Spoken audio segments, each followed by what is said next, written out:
एक बार केवल राम नाम के एक भगत थे, किसान गरीब आदमी।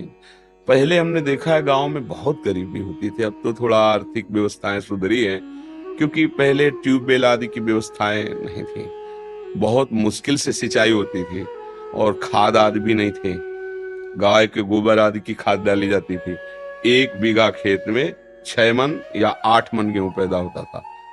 अब तो 40-50 मन पैदा होता है, पहले 6-8 मन। बड़ी मेहनत की जिनकी खेती है, और जो कार्य करते हैं तो 8 रुपया 10 रुपया 8 घंटा के थे, फिर और बड़ा तो 20 रुपया, अब तो 500 रुपया है। तो काफी, तो उस समय था कि बहुत ही कम था जब केवल राम, और वो संत सेवी थे। अब मंजूरी करके, अब संत सेवी मतलब संतों का क्या है कि भाव से एक बार आप तो 2 संतों से कहेंगे। उस गांव में एक भगत है बहुत श्रद्धावान है, तो अब 4 संत आने लगे, फिर संत मंडली आने लगी। अब उनके पास अर्थ तो था नहीं। एक दिन संत मंडली आई, कुछ नहीं खाने को।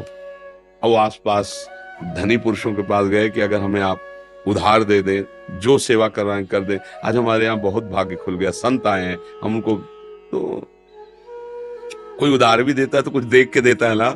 अब इसको दे दे, कुछ न जमीन है न रुपया पैसा, कब वापस करेगा? नहीं। तो एक बड़े चतुर थे, उन्होंने कहा हमें कुआं खोदवाना है, तुम कुआं खोद दोगे? पक्का, हम और पत्नी दोनों मिलकर कुआं खोद देंगे, पर आप इतना दे दो कि हमारे संत पाले। उनका जय दिन संत रहेंगे, तय दिन हमारे यहाँ से ले जाओ भोजन। तो आटा दाल घी चा, बड़े प्रसन्न। 2-3 दिन संत रुके, खाए पिए चले। अब वो दोनों पति पत्नी कुआं खोदने में लगे।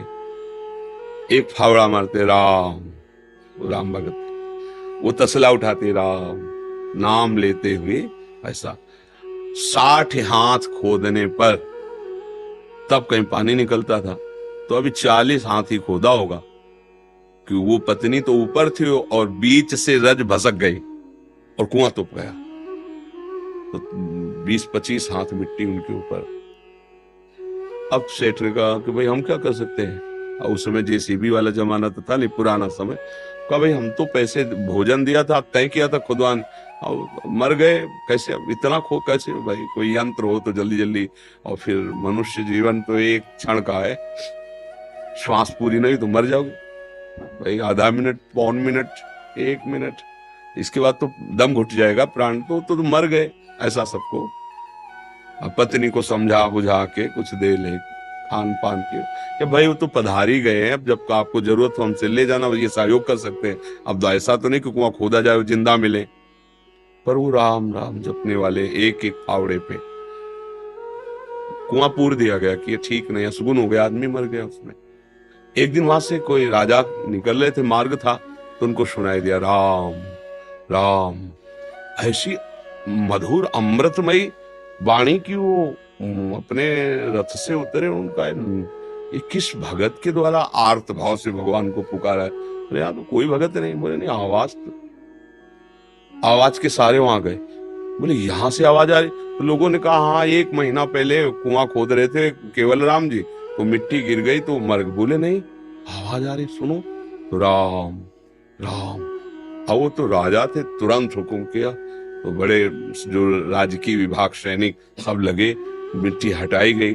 तो जहां केवल राम जी बैठे थे ना, वहां 2-3 हाथ ऐसे गुफा सी बन गई थी, एक भी मिट्टी नहीं गई।